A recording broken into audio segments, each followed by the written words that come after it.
Assalamualaikum warahmatullahi wabarakatuh.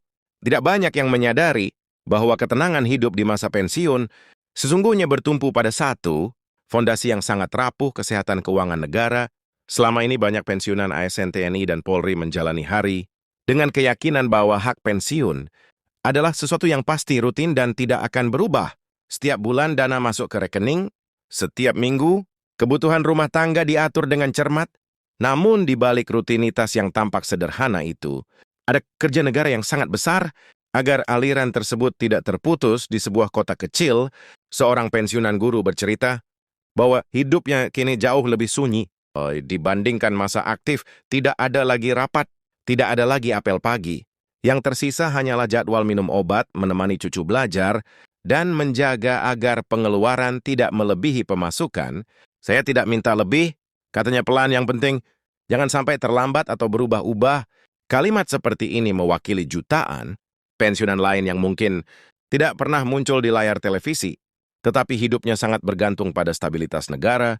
Pemerintah memahami kenyataan tersebut, karena itu, setiap kebijakan yang berkaitan dengan keuangan publik selalu disesuaikan dengan kemampuan daerah masing-masing.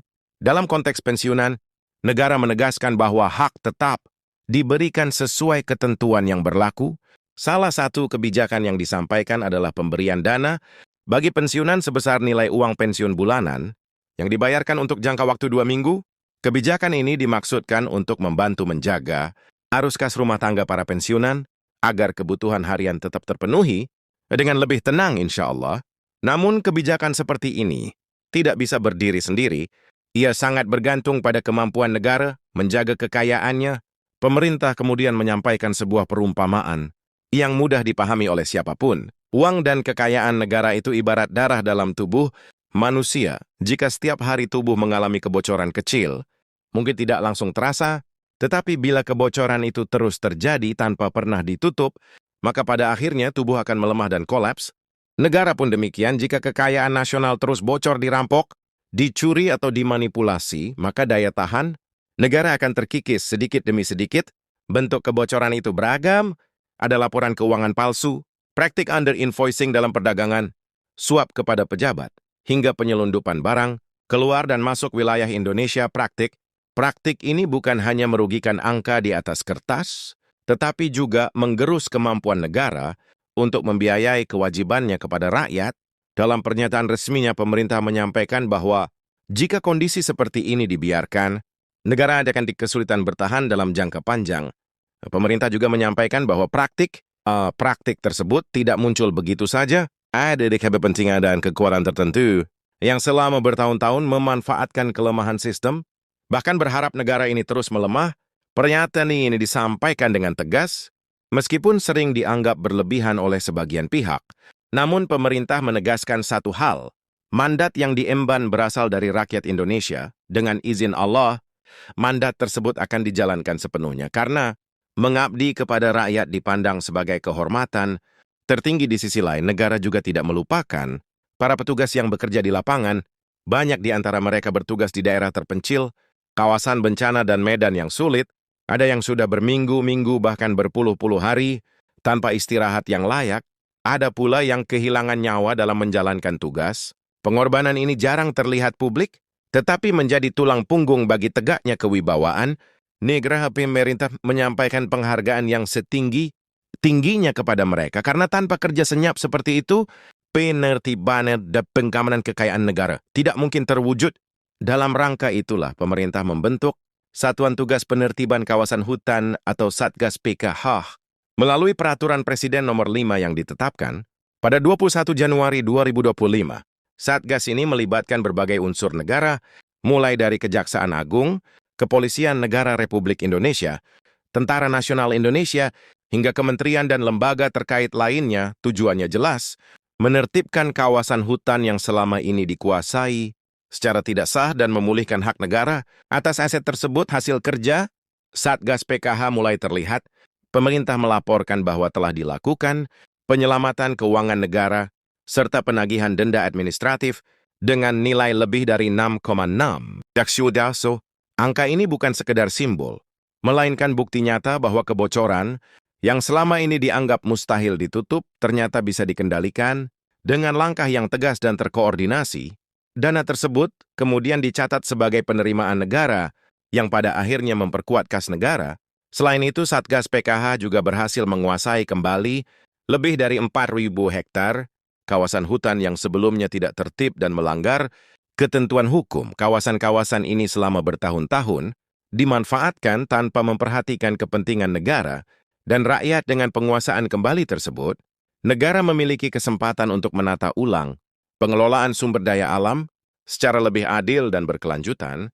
Alhamdulillah, langkah ini dipandang sebagai awal dari perbaikan jangka panjang. Namun di balik angka-angka tersebut, ada cerita lapangan yang tidak selalu mudah. Para petugas menghadapi berbagai upaya penghambatan. Ada korporasi yang mencoba memperlambat verifikasi, ada tekanan terhadap aparat, bahkan ada situasi di mana masyarakat setempat dihasut untuk melawan petugas.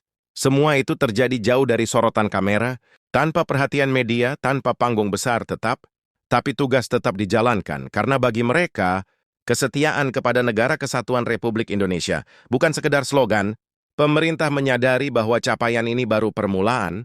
Penyimpangan dan perampokan kekayaan negara telah berlangsung belasan, bahkan puluhan tahun. Pola pikir, keserakahan yang menganggap negara bisa dipermainkan, kini dilawan secara terbuka. Sejak menerima mandat, pemerintah bertekad melawan korupsi tanpa pandang bulu dalam waktu kurang dari 3 bulan. Peraturan Presiden diterbitkan dan Satgas dibentuk. Instruksi kepada penegak hukum jelas. Jangan ragu, jangan terpengaruh lobi. Ditegakkan aturan dan terabaikan kekayaan negara bagi para pensiunan. Langkah-langkah ini mungkin terasa jauh dari kehidupan sehari-hari. Namun jika ditarik garis lurus, semuanya saling terkait. Keuangan negara yang kuat adalah fondasi bagi pembayaran pensiun yang lancar. Banyak pensiunan memahami hal ini dari pengalaman hidup. Seorang mantan anggota TNI yang kini tinggal di pinggiran kota mengatakan bahwa disiplin dan ketertiban adalah nilai yang ia pegang hingga kini. Kalau negara tegas pada yang melanggar, saya justru tenang. Berarti negara masih punya wibawa, ujarnya. Ada pula pensiunan yang pernah mengalami masa sulit ketika perubahan kebijakan membuat mereka harus menunggu lebih lama dari biasanya. Pengalaman itu membekas, karena itu mereka berharap setiap kebijakan disampaikan dengan jelas dan konsisten. Pemerintah merespons harapan ini dengan menegaskan bahwa seluruh target, kebijakan penyesuaian administrasi dan penyelesaian proses akan distandarkan pada satu waktu acuan yang sama, yaitu 5 Januari 2026. Penyeragaman ini dimaksudkan agar tidak menimbulkan kebingungan dan spekulasi di masyarakat. Di ruang-ruang diskusi publik, pandangan masyarakat pun beragam. Ada yang mendukung penuh langkah tegas pemerintah, ada pula yang mengingatkan agar penertiban tetap memperhatikan keadilan sosial dan lingkungan. Semua pandangan ini menjadi bagian dari dinamika demokrasi. Pemerintah menyatakan bahwa masukan tersebut penting untuk memastikan kebijakan berjalan tertib, akuntabel dan berkelanjutan. Negara yang kuat bukan hanya negara yang tegas, tetapi juga negara yang mau mendengar. Bapak dan Ibu yang kami hormati, masa pensiun adalah fase kehidupan yang seharusnya diisi dengan ketenangan. Negara memahami bahwa setelah puluhan tahun mengabdi, para pensiunan tidak lagi ingin dibebani ketidakpastian. Oleh karena itu, upaya menutup kebocoran keuangan negara bukan sekedar urusan hukum atau politik, melainkan bagian dari menjaga martabat dan kesejahteraan para senior bangsa. Sebagai penutup, pemerintah menyampaikan terima kasih atas kesabaran dan kepercayaan rakyat kepada para pensiunan TNI dan Polri. Penghormatan setinggi-tingginya disampaikan atas jasa dan pengabdian yang telah diberikan. Sesmauka dan keselambat yang berneo, hari ini menjadi ikhtiar bersama menuju Grabit yang lebih adil, kuat dan sejahtera. Dengan izin Allah, tetaplah bersabar dan berharap. Alhamdulillah, negara terus bekerja, dan informasi lanjutan akan terus disampaikan secara resmi pada waktu-waktu mendatang.